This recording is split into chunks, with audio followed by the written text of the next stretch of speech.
Mr. Charles' home was damaged in Hurricane Florence.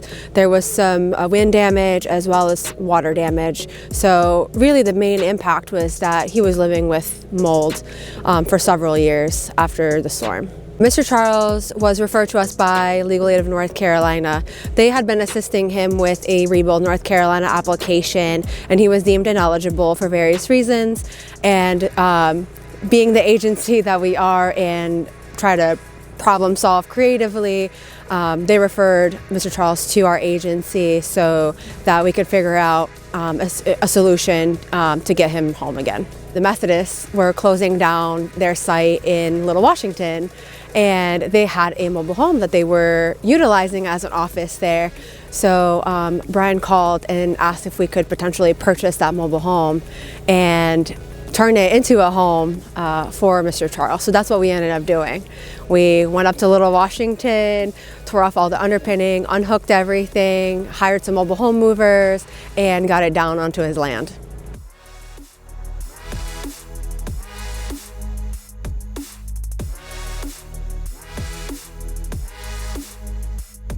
We're here this week with a team from St. Luke's Methodist Church in Hickory, North Carolina. They came to make some repairs to the home you see behind us. This is for a client we have over in Brunswick County. This trailer, they're making repairs to floor covering, the sheetrock on the walls. We'll have it, we'll do some painting, some trim work, things like that.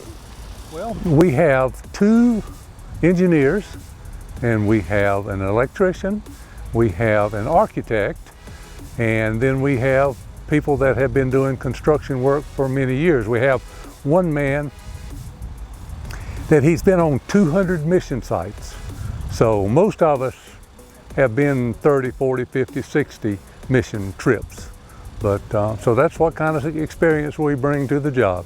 While volunteers were working on the home while it was in Whiteville, we also had a crew here on Mr. Bennett's land who was working on demolishing his damaged home. So both projects were going on simultaneously to kind of expedite this process.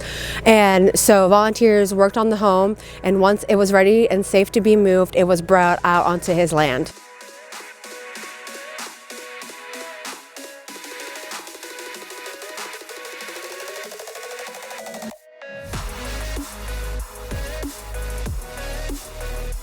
Many hands and many hearts went into this project, and so we were able to get a roof donated through a Lowe's grant. We had the porch that you see behind me here also donated by Lutheran Services.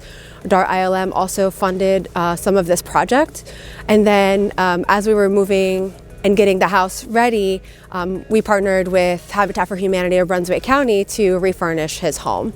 And the last piece of the puzzle was getting some brand new appliances for Mr. Charles, and we were fortunate enough to get those donated by the Brunswick Resource Center here in Brunswick County. May these walls soak in the rich sounds of laughter and love and offer protection from the fierce winds.